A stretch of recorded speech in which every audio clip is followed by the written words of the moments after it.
नमस्कार, वंदे मातरम। दोस्तों, स्वागत है आप सबका सैनिक पाठशाला में। आज के इस वीडियो में 3 महत्वपूर्ण जानकारियां हैं दोस्तों, अगर आप एमएससीपी को लेकर के मान्य कोर्ट में केस कर रहे हैं तो आपको सावधान होने की जरूरत है।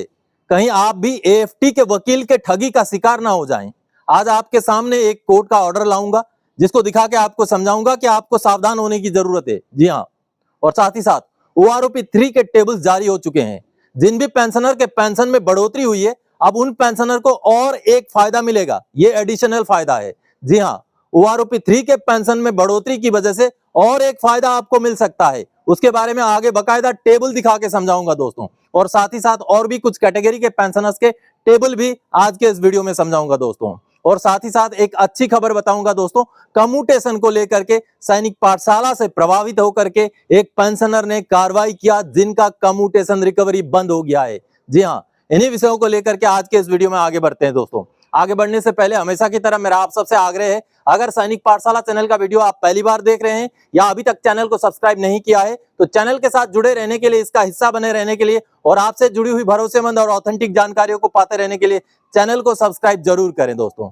चलिए आगे बढ़ते हैं। सबसे पहले दोस्तों, आप अगर एमएससीपी को लेकर या किसी भी चीज को लेकर के मान्य एएफटी में केस करने के मूड में हैं, कोई ऐसा विषय आपके पास हो जिसको लेकर के आप केस करने वाले हैं, तो आपको सावधान होना पड़ेगा। आपको सही वकील का चुनाव भी करना जरूरी है। अब यहां मैं किसी को रिकमेंड नहीं करूंगा, आप सोच रहे हो कि आप ही बता दीजिए अच्छा वकील फिर, लेकिन आपको सावधान इसलिए होना है कि किस वकील से किस तरीके का केस डील होता है, वो वकील भरोसेमंद है कि नहीं है, उस तरीके से आपको जो है आगे बढ़ना है दोस्तों। छानबीन करके ही आगे बढ़ना है। अब ऐसा ही एक केस सामने आया है जिसमें एक पेंशनर थे जो 2012 के रिटायरी थे और उनको एमएससीपी इसलिए नहीं मिल पाया क्योंकि उनका 12 दिन क्वालिफाइंग सर्विस कम था।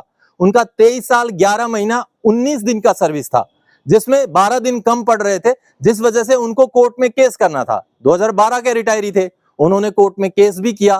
केस करने के बाद जजमेंट भी आया दोस्तों, लेकिन जजमेंट किसी और चीज का आ गया। जी हाँ, एमएससीपी का केस किया था, जजमेंट किसी और चीज का दिला दिया और पैसे पूरे ले लिए। जी हाँ, ये आप मैसेज देखिए, ये मैसेज पेंशनर ने मुझे भेजा है। जो मैसेज आप देख पा रहे हैं, जहां पर पेंशनर ने क्या लिखा है आप देखिए। उन्होंने और भी कई सारी बातें मुझसे कही हैं। उसके बाद उन्होंने लास्ट में क्या कहा है, मेरे को एमएससीपी नहीं दिया है क्योंकि मेरा 12 दिन एडब्ल्यूएलसी, मेरे क्वालिफाइंग सर्विस 23 साल 11 महीना और 19 दिन है। मैंने इस बात के लिए केस करने को बोला था, उसने तो और ही केस बना के पैसा ले लिया है। जी हाँ, जजमेंट भी आया, केस हुआ, जजमेंट आया, सब कुछ हुआ, लेकिन केस किस चीज का होना था, जजमेंट किस चीज का दिला दिया। चलिए जजमेंट का कॉपी दिखा करके मैं समझाऊंगा कि आखिर माजरा क्या हुआ है। अब दोस्तों, ये मान्य कोर्ट का जो ऑर्डर है बिल्कुल ओरिजिनल कॉपी ऑर्डर है। यहाँ पर देखिए, ये हवलदार राजेंद्र सिंह जी का केस है जो कि ऑनरेरी न्यायसूदार थे और भारत सरकार के खिलाफ ये केस था। जिस केस में आगे जब मैं जजमेंट दिखाऊंगा आपको तो आपको समझ में आएगा कि आपको भी किस तरीके से सावधान होना है। ये देखिए, ये माननीय एएफटी चंडीगढ़ द्वारा दिया गया जजमेंट है, ये देखिए। और दोस्तों, इस जजमेंट में राजेंद्र सिंह जी का इस जजमेंट में क्या ऑर्डर दिया गया है, ये देखिए। ये ऑर्डर जो दिया गया है, रिपब्लिक डे 2012 में उनको ऑनरेरी न्याय सुधार मिला था, ठीक है, यानी कि 2006 के बाद के वो ऑनरेरी न्याय सुधार हैं। इनको सीधा सीधा न्याय सुधार के हिसाब से पेंशन मिलना चाहिए, लेकिन मिला नहीं। उन्होंने ऑनरेरी न्याय सुधार वाला एंगल को देखा ही नहीं।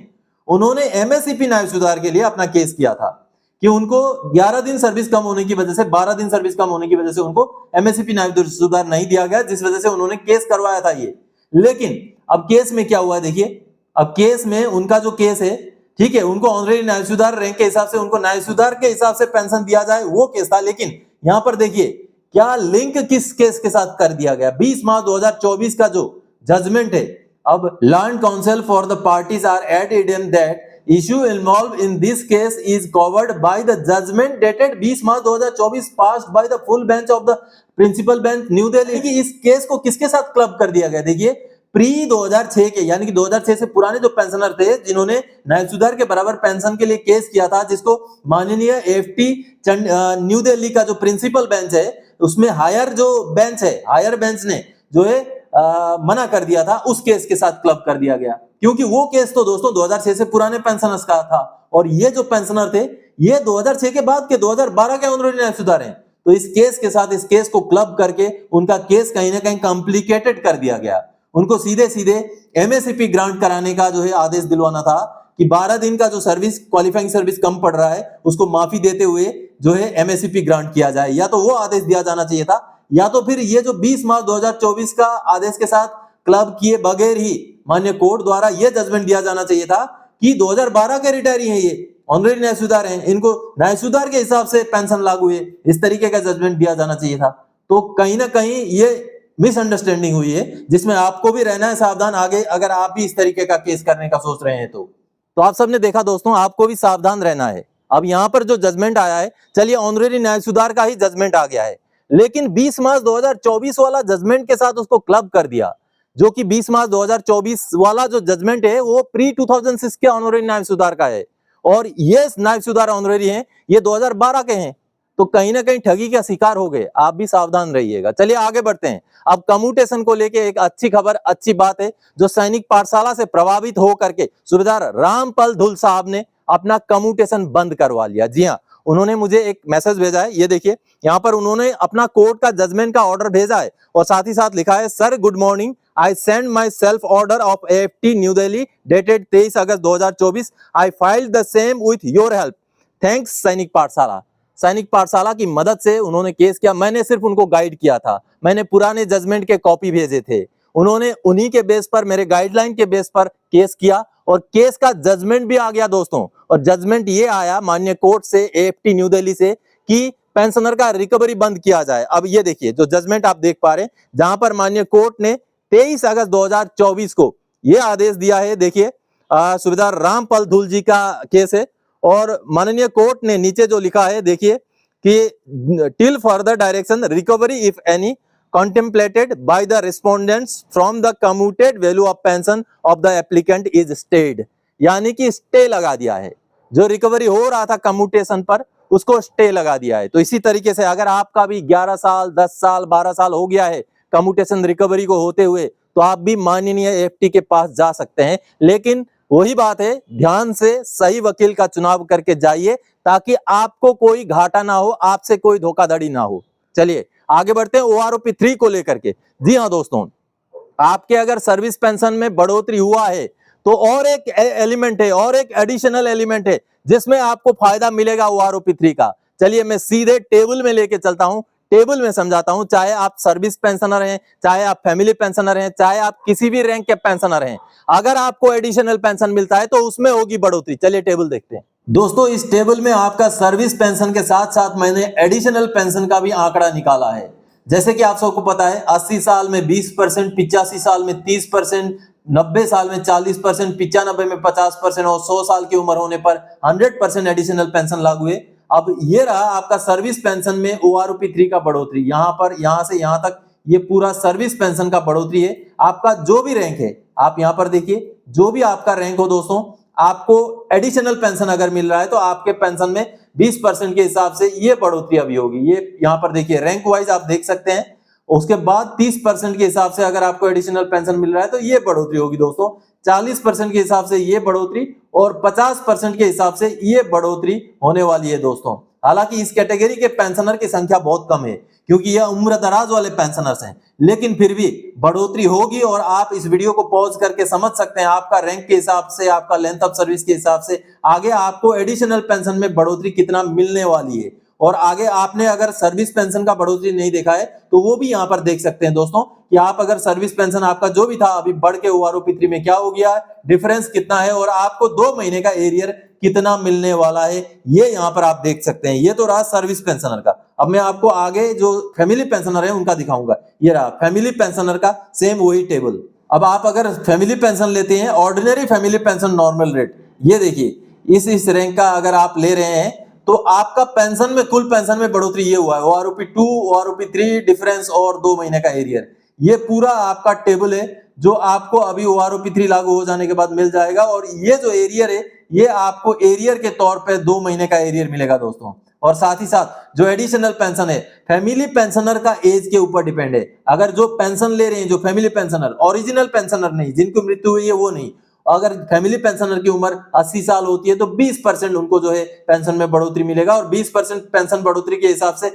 इतना और बढ़ोतरी उनको मिलेगा। ये जो मिलेगा वो ये तो मिलेगा ही मिलेगा, साथ ही साथ 20% की बढ़ोतरी में ये मिलेगा। अगर 85 साल उम्र है तो 30% की बढ़ोतरी में ये मिलेगा। अगर 90 साल उम्र है तो 40% की बढ़ोतरी में ये मिलेगा, और अगर 95 साल है तो 50% की बढ़ोतरी में ये मिलेगा, और 100 साल की उम्र होने पर यहाँ पर ये जो डिफरेंस वाला अमाउंट है इतना ही अमाउंट और जुड़ जाएगा आपके पेंशन में, जिसके ऊपर अलग से डीआर भी मिलेगा दोस्तों।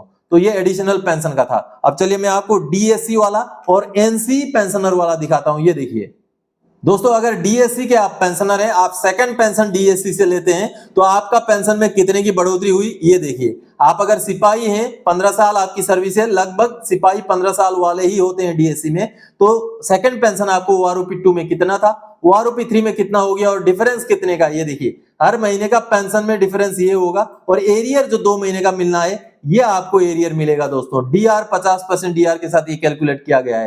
तो आप नायक या टीएस नायक 15 साल हैं तो आपका ये था, अभी ये हो गया है। इस तरीके से आप अपने रैंक के हिसाब से यहां पर समझ सकते हैं दोस्तों कि डीएससी का सेकंड पेंशन आप अगर ले रहे हैं तो आपके पेंशन में कितने की बढ़ोतरी हुई और कितने का एरियर आपको मिलेगा। साथ ही साथ बहुत सारे एनसी वाले जो नॉन कॉम्बेटेंट एनरोल होते हैं, जो एयरफोर्स वाले होते हैं, उनका भी मैसेज आया था कि उनकी भी बढ़ोतरी दिखाई जाए। तो जो एनसीज हैं 15 साल के हिसाब से ओआरओपी 2 में उनका ये था, आगे ओआरओपी 3 में ये हो गया, ये डिफरेंस अब पेंशन में हर महीने की बढ़ोतरी ये हो गई, और उनको 3 महीने का एरियर इतना मिलने जा रहा है। उसी हिसाब से एनसीज अगर 20 साल सर्विस वाले हैं तो ये पहले का पेंशन, ये अभी का पेंशन, ये डिफरेंस, और ये उनको एरियर मिलेगा।